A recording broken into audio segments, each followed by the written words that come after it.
about your breakfast like that, Clive, darling. It's not good for you. The bank won't collapse if you get there 5 minutes late. Well, that's what I don't want them to find out. Oh, hello, Lee. I'm right in the middle of making a cake and don't have a single egg in the house. Morning, Mr. Marchant. Good morning. Never mind, Barbara. I know where they are. Every time I look up, she's borrowing something. She'll hear you. You worry about who's borrowing money from the bank. I'll worry about who's borrowing our eggs. Oh, wait. Oh, my coat. There you are. Off you go.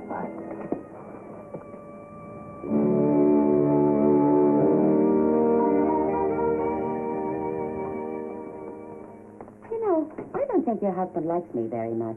Don't be silly. I'll stop by later and bring him some cake. Right?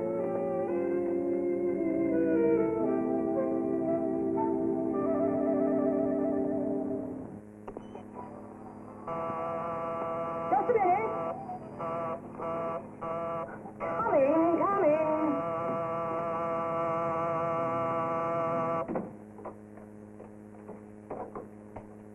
Mrs. Marchant? Yes? I'm afraid I have some bad news for you. Mr. Marchant was involved in an accident. An accident? They've taken him to the hospital. They want you to come as soon as possible. Hospital? Clive? Oh, quickly.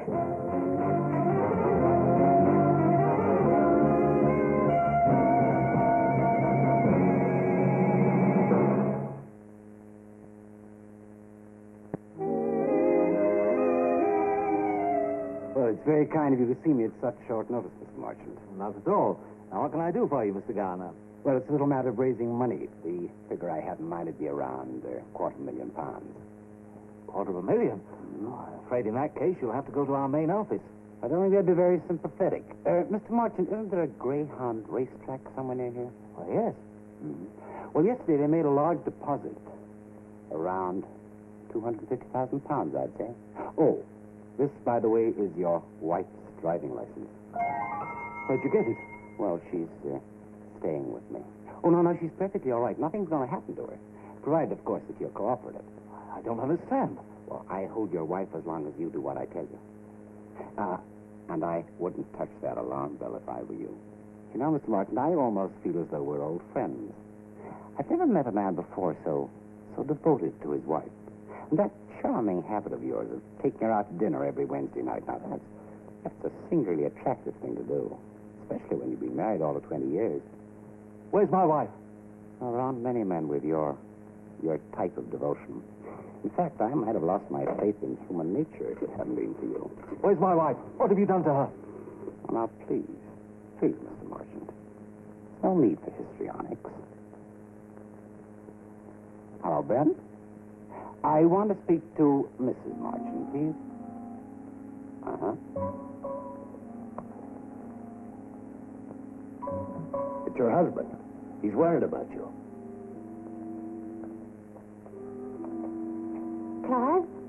Barbara, where are you? I think I'm being charitable to say this, Mr. Marchant. She doesn't know where she is. Oh, Clive, you must do something. It's all right. It's all right. Don't worry. Yes, I think that should do it. Clive! Clive!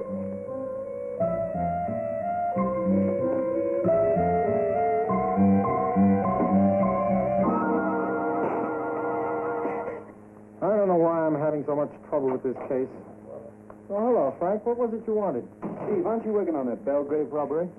Hello, Inspector. Oh, right. I thought this was Steve's babe. It is. I'm just holding his hand.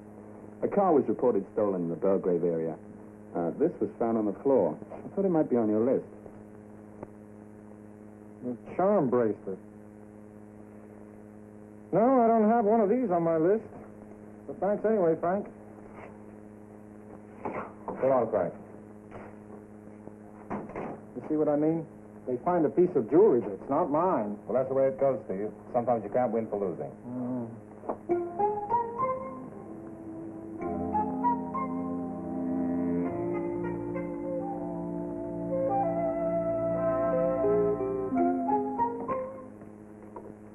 Mr. Marchant, was that guy here at the door?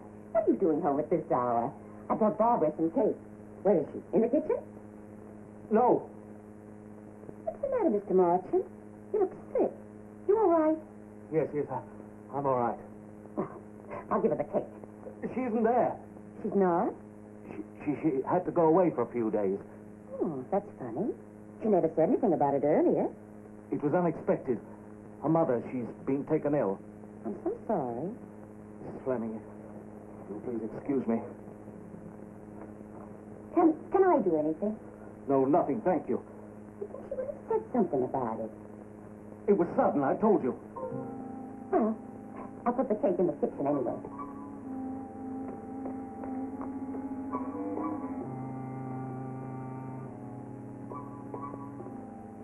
You're quite certain I can't do anything? No, I told you. Mrs. Fleming, I wish you mind your own business. Oh, really? Must you always pry into our affairs? Now, please, go.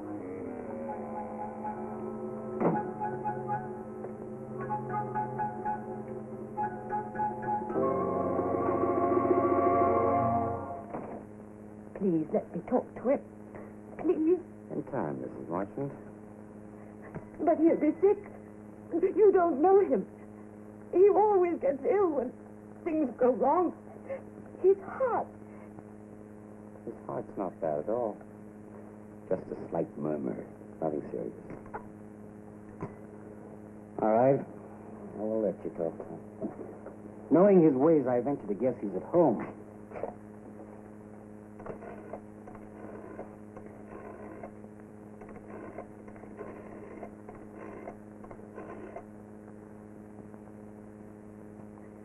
I was right. Mr. Marchand, I've somebody here who'd like to talk with you. Clive? Are you all right? Barbara, Oh, Clive, please do what they want. Barbara, I'll do it. I promise you. Barbara?